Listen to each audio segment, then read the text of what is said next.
Subscribe करें हमारे YouTube channel देवी प्रतिभा जी को और श्रवण करें भागवत कथा की महिमा का। साथ ही बेल आइकन को दबाना ना भूलें। रोहित को सांप ने डस लिया। रोहित बगीचे में चिल्ला रहा है, माँ माँ मुझे बचाओ मुझे बचाओ। लेकिन माँ घर में काम कर रही है, उनको पता नहीं चला। रोहित मरते मरते बोलता है कि मेरी माँ को कोई बता दो कि रोहित को सांप ने डस लिया। एक व्यक्ति ने सुन लिया, जाकर के कहा, रोहित किसका बेटा है? तब तारा बाहर आई, वो मेरा बेटा है। सुना दिया तुम्हारे बेटा को सांप ने डस लिया। अब ये तारा रोती हुई भागने लगी। पंडित जी आए, कहाँ जा रहे हो? बोले कि मेरे बच्चा को सांप ने डस लिया है, देखने जा रही हूँ। पंडित जी बोले पहले घर का काम करो फिर जाना। किसी ने खरीद लिया है ना काम के लिए, घर की नौकरानी है। इतनी बड़ी राजमहल में राज करने वाली रानी किसी के घर में झाड़ू पोछा कर रही है। पंडित जी ने कहा अभी मत जाओ, पहले काम करो फिर चले जाना। अपने बेटा को शमशान घाट में जला के आना।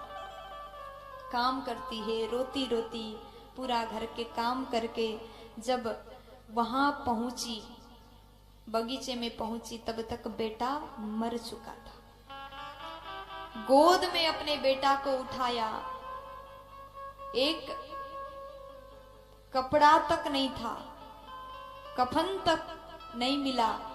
अपने साड़ी के पल्लू को फाड़ करके रोहन को ढक दिया और गोद में उठा करके रोहित को लेकर के चली गई। और जैसे शमशान घाट में पहुंची, वहां जाकर के खूब चिल्ला चिल्ला करके रोने लगी, मेरा बेटा मुझे छोड़ करके चला गया, मेरा बेटा चला गया। आज रानी रोने लगी, तारा रोने लगी।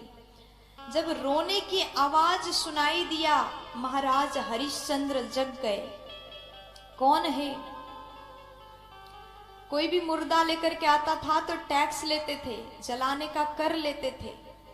ये काम महाराज हरिश्चंद्र कर रहे थे। कौन है? बोले कि मैं तारा और मेरा बेटा रोहित, उसका मृत्यु हो गया और उसको जलाने के लिए शमशान घाट में आई हूं। जैसे बोला, राजा हरिश्चंद्र कहते हैं, आप वही हो जो राजा हरिश्चंद्र की पत्नी? आप राजा हरिश्चंद्र की पत्नी हो? जैसे सुन लिया, जैसे सुन लिया, तारा कहते हैं, हाँ मैं वही हूं। अभी तक दोनों ने एक दूसरे को नहीं देखा। जब कहा कि राजा हरिश्चंद्र की पत्नी हूं, तब राजा हरिश्चंद्र ने देखा और कहा कि तारा तुम? तब तारा ने देखा, हरिश्चंद्र को पहचान लिया। अब तक तो राजा का स्वरूप बड़ा ही डरावना हो चुका है। उस धुआं का काला काला पूरा शरीर में लग गया है। सिर पर काले वस्त्र बांधा हुआ है, हाथ में लाठी है, लंबे लंबे दाढ़ी मूछ। अब राजा पहचान में नहीं आ रहे हैं, लेकिन पत्नी ने पहचाना और चरण में गिर गई। स्वामी भगवान ने हमें ये कैसा दुख दिया, हमें कहां ला करके खड़ा कर दिया।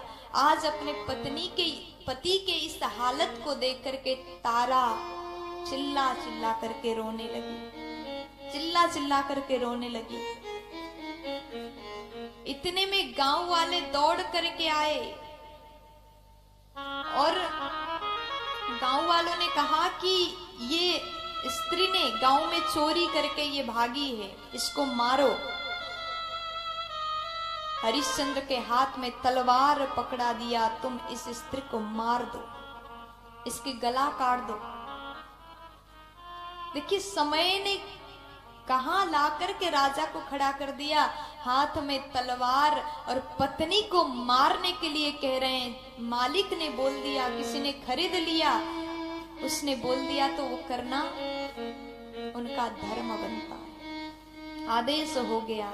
आज तारा हाथ जोड़ करके कहती हैं कि स्वामी आप ये मत देखिए कि ये मेरी पत्नी है, अभी हमें किसी ने नौकरानी के रूप में खरीद लिया और आप भी किसी और के अधीन में काम करते हैं।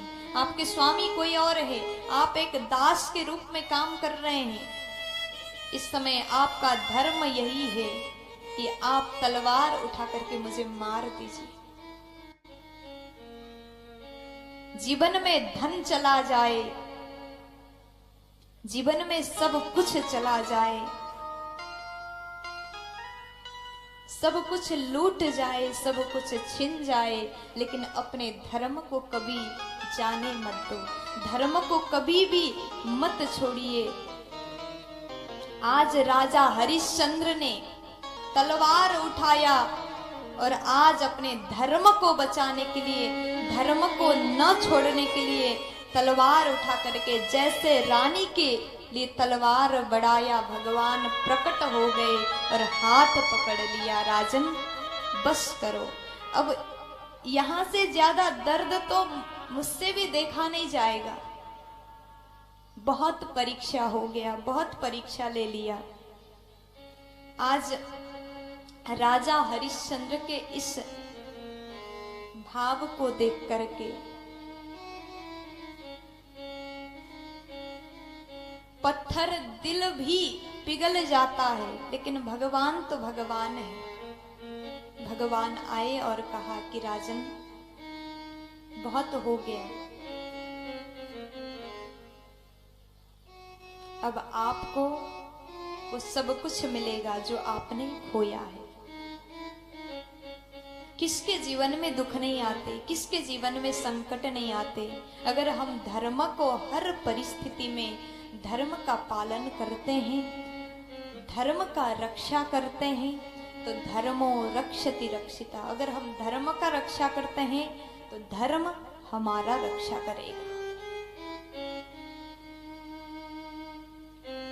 आज हरिश्चंद्र भगवान से पूछते हैं, प्रभु मुझे ये दुख नहीं है कि मुझे क्या करना पड़ा, एक चांडाल का कार्य मुझे करना पड़ा, मेरी पत्नी ने इतना दुख सहा, मेरे बेटा के साथ में ऐसा हुआ, इन सब बातों से मुझे कोई दुख नहीं है, कोई शिकायत नहीं है।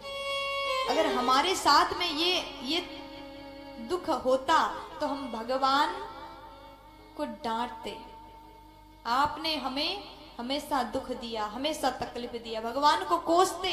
लेकिन हरिश्चंद्र को देखिए, जीवन में क्या क्या उन्होंने सहन नहीं किया, फिर भी आज कहते मुझे कोई शिकायत नहीं। लेकिन बस दुख इतना है, जब मैंने कह दिया कि मैं सत्यवादी हरिश्चंद्र हूं, मैं सत्य को हर परिस्थिति में जो बोलता हूं वो करूंगा, सत्य का पालन करूंगा। आपको अपने भक्त के ऊपर इतना भरोसा नहीं था, आपने इतना परीक्षा लिया। बस यही दुख है। राजा हरिश्चंद्र ने कहा, भगवान बोले राजन आप चिंता मत करो।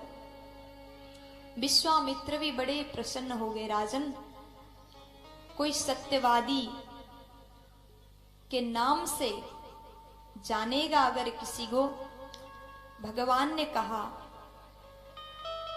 अगर संसार में वास्तव में कोई सत्यवादी कहलाएगा तो वो महाराज हरिश्चंद्र होंगे।